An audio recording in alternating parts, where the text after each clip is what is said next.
देखिए, नरेंद्र जी मेरे मित्र थे, छोटे भाई जैसे थे और कांग्रेस में थे तब से ही मुझसे बड़ा स्नेह रखते थे। वे हमेशा ही एक बात कहते थे कि मैं भले ही कांग्रेस पार्टी में हूँ पर नेता तो आप ही हो, और मैं आपको नेता मानता हूँ। जब कांग्रेस में थे तब कहते थे, जब भारतीय जनता पार्टी में आए तो हमारा बहुत हमारी पूरी मीडिया टीम को सक्रिय करने का काम किया। सबसे पहले ट्वीट आता था किसी भी घटना का, चाहे वो कांग्रेस की घटना हो चाहे बीजेपी की घटना। इतने जागरूक थे, हर व्यक्ति के मोमेंट को चेक करते थे कि मैं आज कहाँ हूँ ये उनको मालूम होता था, सीएम हमारे कहाँ हैं ये उनको मालूम होता था, हमारे देश के प्रधानमंत्री कहाँ हैं ये उनको मालूम होता था, हमारे प्रदेश अध्यक्ष कहाँ हैं ये उनको मालूम होता था, हमारे गृह मंत्री कहाँ हैं ये उनको मालूम होता था। और उनके कार्यक्रम को देखना, सुनना और फिर ट्वीट करना, ये उनकी विशेषता थी। तो एक बहुत ही जागरूक आदमी को हमने खोया और अचानक चले गए। वो विश्वास भी नहीं हो रहा था कि इतनी जल्दी वो छोड़ कर चले जाएंगे। मुझे जब पहला सूचना आई तो मैंने कहा नहीं, ऐसी कोई तबीयत भी उनकी ख़राब नहीं थी। तो अचानक ही उनका जाना हमारे लिए बहुत एक तरीके से सदमे के समान है। मैं उनके चरणों में विनम्र श्रद्धांजलि अर्पित करता हूँ और उनके परिवार के प्रति ईश्वर से प्रार्थना करता हूँ कि इतना बड़ा दुख सहन करने की शक्ति प्रदान करें। उनकी बेटी अभी अमेरिका में है, वो मेरा ख्याल है जहाज़ में होगी, आज रात तक या दोपहर तक आ जाएगी और कल सुबह उनकी अंतिम क्रिया होगी जिसमें हम लोग सब लोग सम्मिलित होंगे और मैं उनके चरणों में विनम्र श्रद्धांजलि।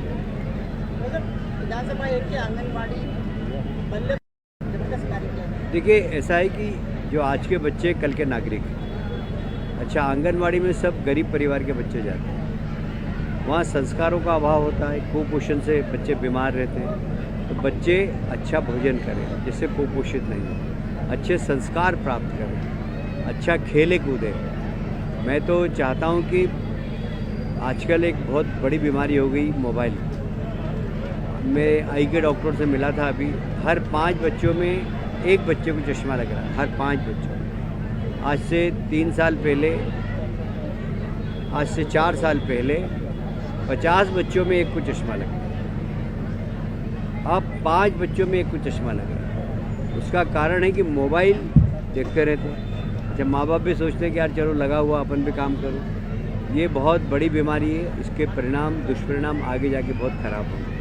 इसलिए खेल सामग्री, ओपन जिम, ये सब हम इसीलिए ही दे रहे हैं कि लोग मैदान के खेल खेलें। हम बगीचों के अंदर एक्टिविटीज़ बढ़ाना चाहते हैं, ग्राउंड के अंदर एक्टिविटीज़ बढ़ाना चाहते हैं कि हमारे बच्चे शरीर से मजबूत हो, मानसिक रूप से मजबूत हो। इसके लिए बहुत ज़रूरी है कि आप अपने मोहल्ले के अंदर एक्टिविटीज़ चलाओ।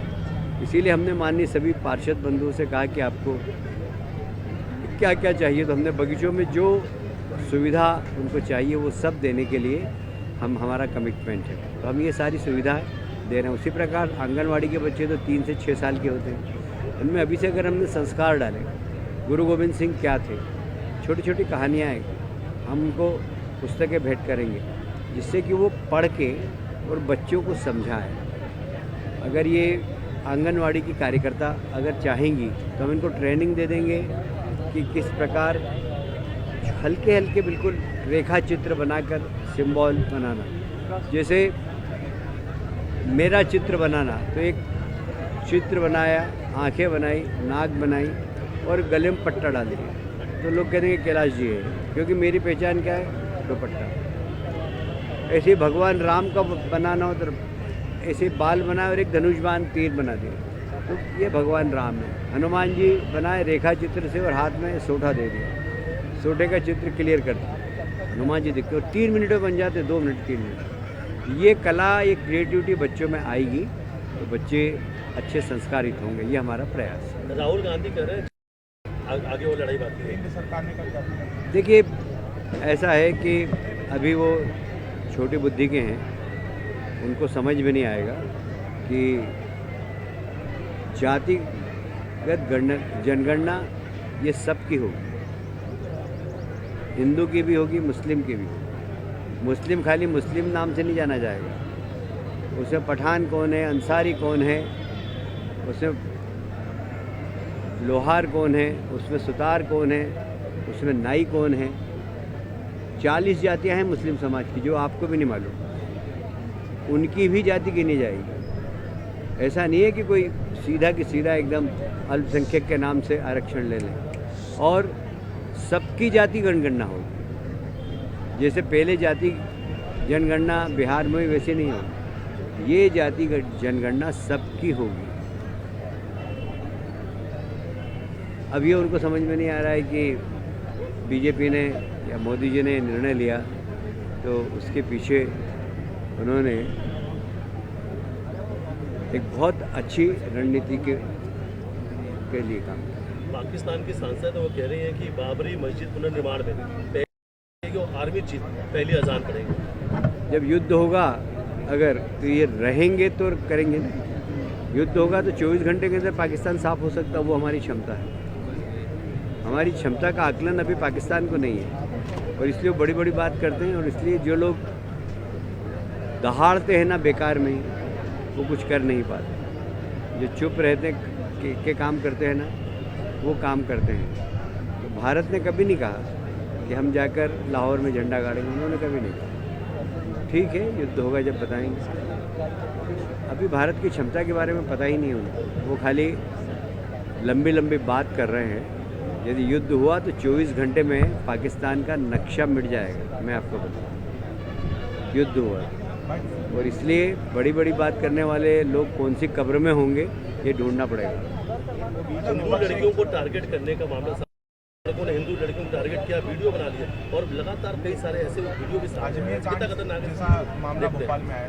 देखिए, ये षड्यंत्र काफ़ी दिनों से भोपाल में हो रहा है। भोपाल में हर रोज़ एक हिंदू लड़की कहीं ना कहीं मुस्लिम नौजवानों का शिकार हो रही है, और इसलिए माननीय मुख्यमंत्री जी ने भी इसको गंभीरता से लिया है। और मैं तो वहाँ के जनप्रतिनिधियों से कह रहा हूँ कि वे नेतागिरी कर रहे हैं, पर साथ साथ ये भी देखें कि इस प्रकार के लव जिहाद के माध्यम से समाज के अंदर विषमता और विष जहर कौन फैला रहा है, उसकी भी चिंता करें, चाहे वो सांसद जी हो चाहे विधायक।